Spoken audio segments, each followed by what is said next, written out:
for what Thomas Edward Patrick Brady Jr. did yesterday. I got to give this a standing ovation. Way to go, Tommy. Woo! You know what, Skip? I was going to have to pause because had my homeboy lost, I don't know who they'd had to fill in, but I wouldn't come today. Bring on my homeboy. First, I'm going to go big picture. Okay.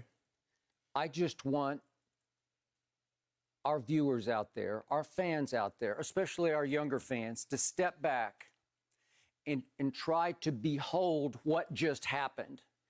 Try to let it all spill into your psyche and comprehend what just got pulled off. Tom Brady, Thomas Edward Patrick Brady Jr., at age 43, the GOAT, just went to Lambeau Field and outplayed the man I call the phony GOAT on his own frozen tundra in an NFC championship game. The GOAT, the greatest New England Patriot ever, who got pushed out the back door by his quote-unquote GOAT coach, said, "Okay, Coach Belichick, watch this. I'm going to go join the Buccaneers, the franchise with the worst winning percentage in sports history, and I'm going to take a team that went 7-9 last year, albeit a talented team with 2 Pro Bowl wideouts, and I'm going to teach them, and I'm going to inspire them, and I'm going to instill in them the Patriot way in what I call Tampa Bay, and we're going to go on a run." And they went on an unprecedented run on the road as a wild card team against 3 straight top 10 defenses. At Washington, 2nd in yards allowed. At New Orleans, 4th in yards allowed. That's in the regular season. And then yesterday, culminating in the NFC division or bracket, at Green Bay against the team that allowed the 9th fewest yards, so another top 10 defense, but a pass defense ranked 5th overall by Pro Football Focus.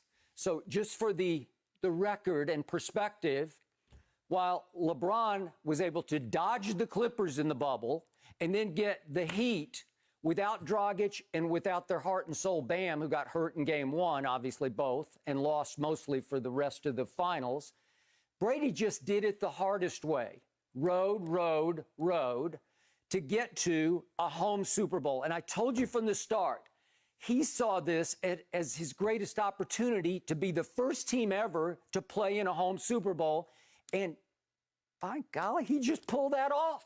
He did it at age 43. He took this team that didn't know how to win, and he taught them how to make more plays than the number 1 seed on the frozen, hallowed tundra of Lambeau Field. While he was showing them how to win, he was gagging in the second half. Oh, really? Okay, yeah, well, I'm going to get to gagging because I'm going to show you what you missed, what points you missed. So let's talk first about the first half, shall we?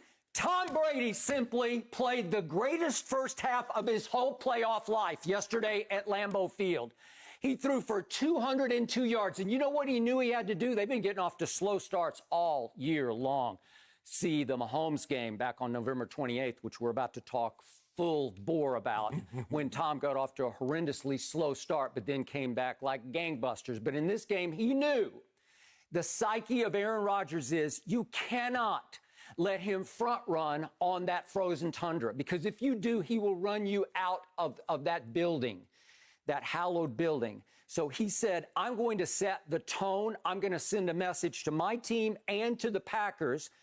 I'm going to take this game over in the first half. And did he ever, against the 5th-ranked pass defense by Pro Football Focus? I always laugh at this, where you get labeled something and it can never change. And it's a prime example. You always hear this about Brady. Oh, he's a bad athlete. Let me ask you, did you ever play high school sports? Did you ever know somebody in your high school that got drafted by a Major League Baseball team and ended up going to Michigan to play quarterback in football? Does that sound like a bad athlete? So Tom Brady, at the time, Michigan was a top 5 program.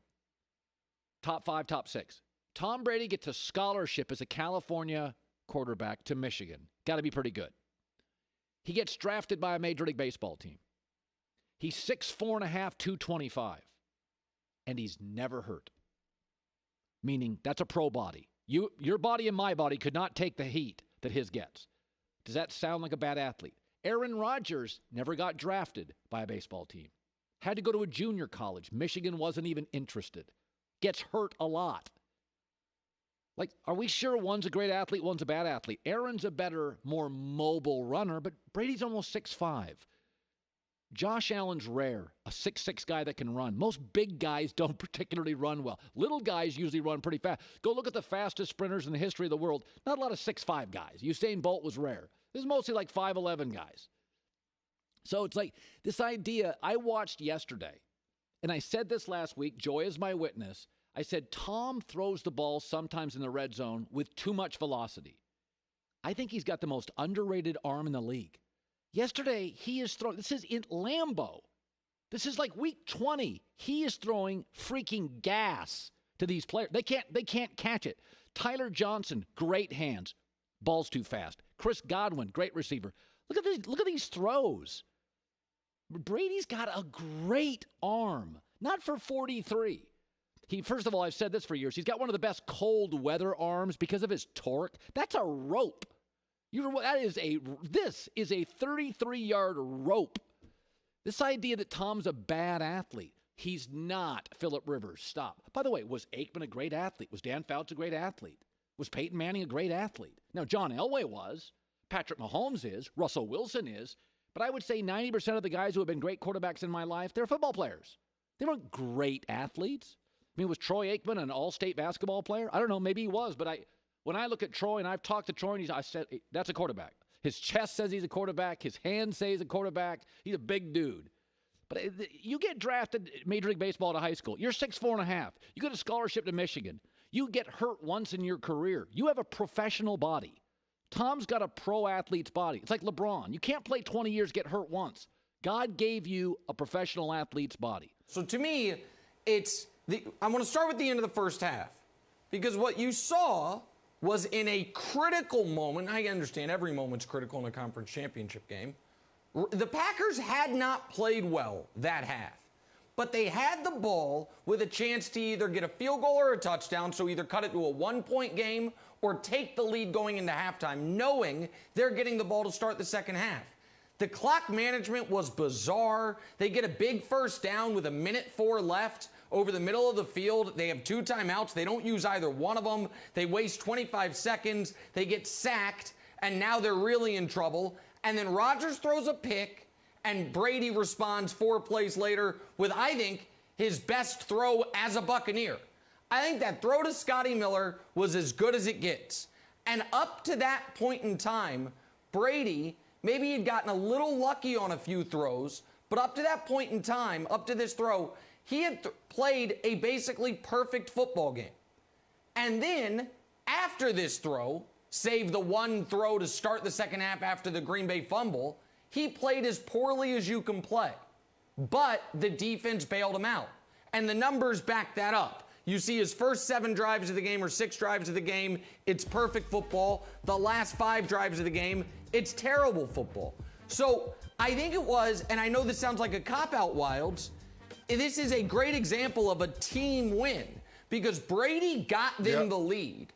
And then when Brady was doing what he could, unfortunately, to lose the lead, the defense, once it was a 5-point game, 3 and out, then when it was an 8-point game, forced the field goal, and that's the story. So Brady took care of him for the first 30 minutes. The defense took care of him for the last 30 minutes, and that's why the Bucs are going to the Super Bowl. And I don't understand how anyone could be disappointed in the Packers more so than impressed with the Bucs. Let's just talk about who the Tampa Bay Bucs are. Tampa Bay Bucs haven't been to the playoffs since 2007. Tampa Bay Bucs have had 8 of their last 9 seasons ending with a losing record. And then Tom Brady just shows up and starts violating city codes and going to parks and working out with his teammates and having virtual Zoom meetings to learn the playbook in a new system with a coach who has never won before. And then he takes his show on the road in the playoffs. and has 3 straight road victories with a team that was a losing team just last year.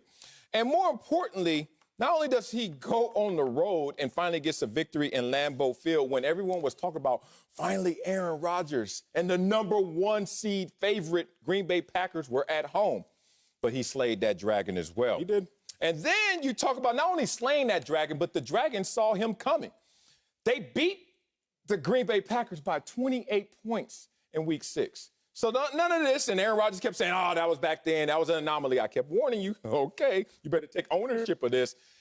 Not only did he beat them in the game, but he was up 18 points in the 3rd quarter on this same team on the road. Impressive. Big Dog, last week I came up here and I didn't give the winning teams very much credit. I was disappointed in the losing teams. I'm changing that mantra this time around. I'm impressed by the Bucs. Yes. And I'm impressed by the Bucs because in football, for y'all at home, as an offense, you can either attack a defensive scheme or you can attack defensive players. The 2 options, attack the scheme or attack the players. The Buccaneers offense was so impressive because they found the weak links as players. The Buccaneers defense was impressive because they found the weak links as players. David Bakhtiari, he got hurt in practice, starting left tackle for the Packers, all-pro left tackle. He got hurt in practice about a month ago. So what do the Buccaneers do? Well, you know what? Last time we played the Packers, we brought a ton of pressure. We brought pressure 46% of the time. We needed extra men to get to Aaron Rodgers. But wait a second. This all-pro left tackle's out.